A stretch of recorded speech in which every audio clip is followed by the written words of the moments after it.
ইপ্তি, ইপ্তি, হ্যাঁ ইপ্তি। এই তো আমি।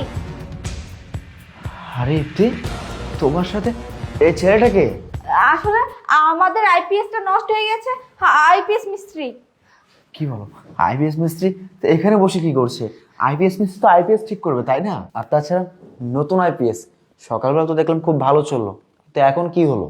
আরে আইপিএস তো ঠিকই ছিল সকালে, তুমি অফিসে চলে যাওয়ার পর হঠাৎ করে আইপিএসটা নষ্ট হয়ে যায়। তাই আমি এই ভাইয়াকে আইপিএস ঠিক করার জন্য নিয়ে আসি। কিন্তু দেখো না, ভাইয়া আইপিএস ঠিক করতে এসেছে ঠিকই, কিন্তু ওনার যন্ত্রপাতি নিয়ে আসেনি। তাই আমাকে জিজ্ঞাসা করতেছিল যে আমাদের বাসায় যন্ত্রপাতি আছে কিনা। আচ্ছা ভাইয়া, আপনি এখানে দাঁড়ান, আমি যন্ত্রপাতি নিয়ে আসছি, ঠিক আছে? আচ্ছা, তুমি কোন সব থেকে আসছো? তোমাকে তো দেখে মেকানিক মনে হচ্ছে না। মানে আসলে কি ব্যাপার, তুমি আমতা আমতা করছো কেন? এই যে ভাইয়া, এই যে আপনার যন্ত্রপাতি। আচ্ছা ভাইয়া, আপনি কাজ করেন, আমি আপনাদের জন্য চা নিয়ে আসছি, ঠিক আছে? যাও। আচ্ছা। আরে এই, তুমি এখনো দাঁড়িয়ে আছো কেন? যাও, তুমি তোমার কাজ শুরু করে দাও। হ্যাঁ হ্যাঁ।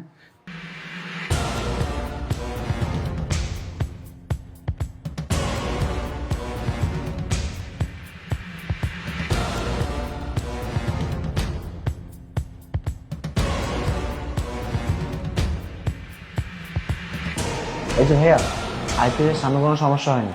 আইপিএসটা নতুন, পেছনে দেখেন হয়তো বা কোনো তার ছিঁড়ে যেতে পারে। আচ্ছা ঠিক আছে ভাইয়া, আমি দেখছি। এই যে শুনুন, একটু তাড়াতাড়ি করবেন, হ্যাঁ? ওকে ভাইয়া, ঠিক আছে। আচ্ছা ঠিক আছে।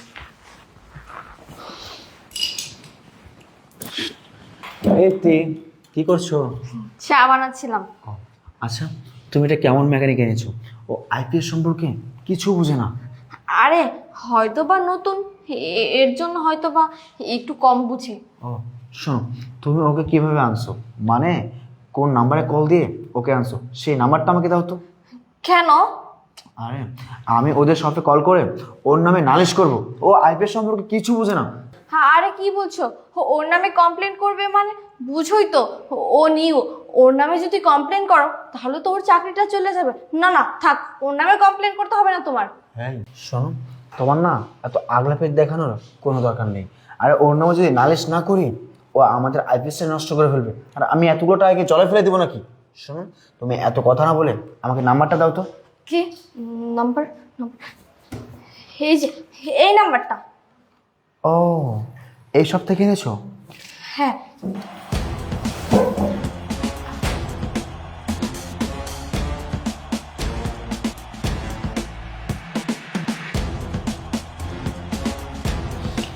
এই উঠো উঠো।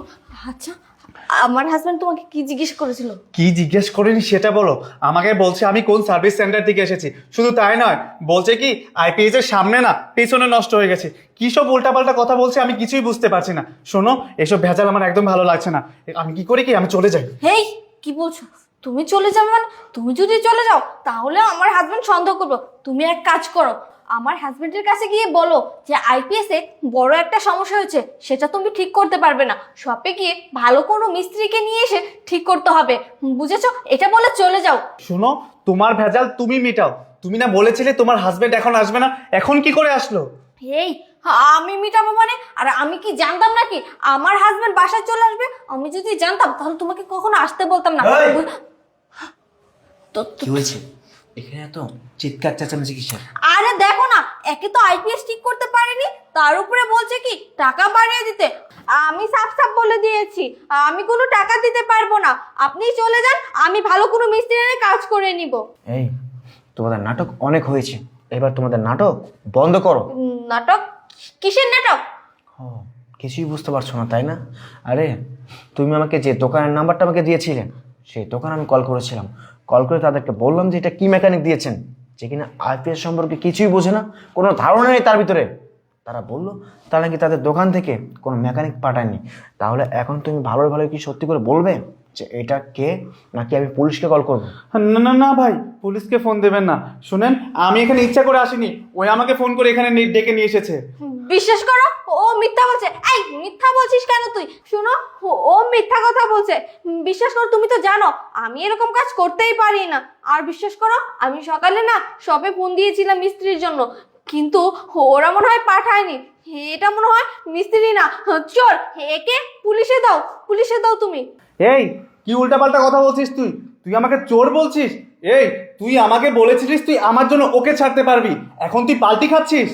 এই উল্টা পাল্টা কি কথা বলছিস? দেখো না, ও বেশি বেশি করছে। ওর কথা তুমি বিশ্বাস করবে না। ওকে তুমি এক্ষুনি পুলিশে দাও। এই চুপ, একদম চুপ। আর কত নাটক করবি? আরে নাটক করতে করতে পুরো পাক্কা অ্যাক্টর হয়ে গেছিস, তাই না? আরে তোরা যে পরিমাণ নাটক শিখেছিস, তোরা যদি মিডিয়াতে চান্স নিতি তাহলে এতদিনে ভালো কিছু করতে পারতি। এতে তুই কি ভেবেছিস আমি কিছুই জানি না, আমি বোকার স্বর্গে বাস করি? আরে না, আমি বোকার স্বর্গে বাস করি না। এতে তুই যদি চলিস ডালে ডালে, আমি চলি পাতায় পাতায়। আরে তোদের ভিতরে কি সম্পর্ক সেটা আমি খুব ভালো করে জানি।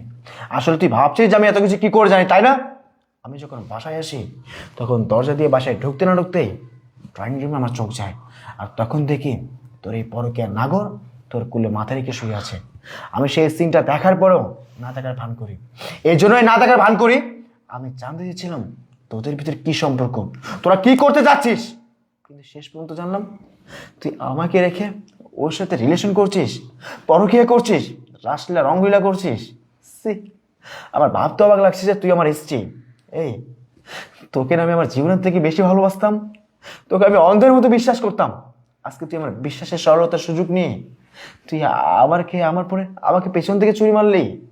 এই তুই কি আমাকে বলতে পারবি ইপ্তি যে তোর বিয়ের পর থেকে কোনো চাও পাওয়া আমি অপূর্ণ রেখেছি? রাখিনি। তুই আমার কাছে যখন যেটা চাইতি আমি তখন তোকে সেটাই দিতাম। তারপর তুই আজকে আমার সাথে এমন কাজটা কেন করলি? এই একটাবার কি তোর বিবেকে আমার কথা বাঁধলো না? তোর ভিতরে কি বিবেক মনুষ্যত্ববোধ বলতে কিছু আছে? আমার তো মনে হয় না তোর ভিতরে বিবেক মনুষ্যত্ববোধ বলতে কিছু আছে। আরে তোর ভিতরে যদি বিবেক মনুষ্যত্ববোধ বলতে কিছু থাকতো না তাহলে এমন জঘন্য কাজ কখনোই করতি না। তোর ভিতরে কি বিবেক মনুষ্যত্ব বলতে কিছু নাই? আমার তো মনে হয় না নাই। আর এই যে তোমাকে বলছি, তুমি ভাই এমন একটা কাজ কিভাবে করতে পারলাম? আরে ভাই তুমি কি জানতো না তুমি যার সাথে পরকীয়া করতেছো তার হাজবেন্ড আছে, তার সংসার আছে? এত কিছু জানার পরেও একটাবার তো তোমার বিবেকে বাজা উচিত ছিল। আরে ভাই আজকে যদি তোমার ঘরের বোনের সাথে এমন একটি কাজ ঘটে যেত, তুমি কি কখনো ঠিক থাকতে পারতা? কখনোই পারতা না।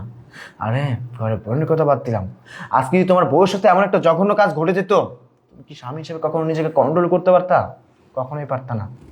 সেম আমিও না এসব আর মেনে নিতে পারছি না। এতে তুমি ওকে ভালোবাসো, তুমি তো আমাকে একটাবার বলতে পারতা। আর আমি হাসতে হাসতে তোমার লাইফ থেকে সরে দাঁড়াতাম, কখনো তোমাদের পথে কাটা হয়ে দাঁড়াতাম না।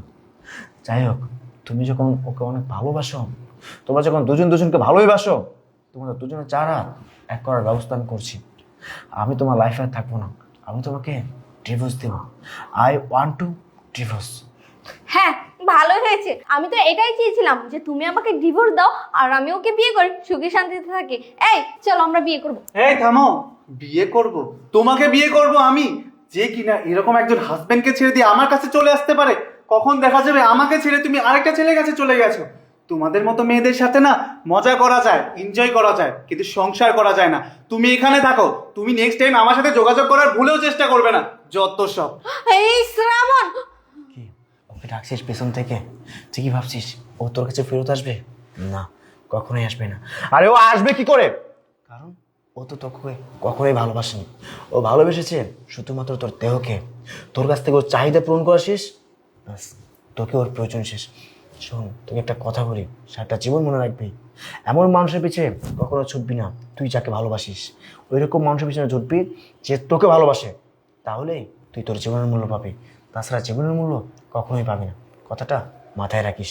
এখন ভালোই ভালোই আমার বাসা থেকে বের হয়েছে, যা বলছি।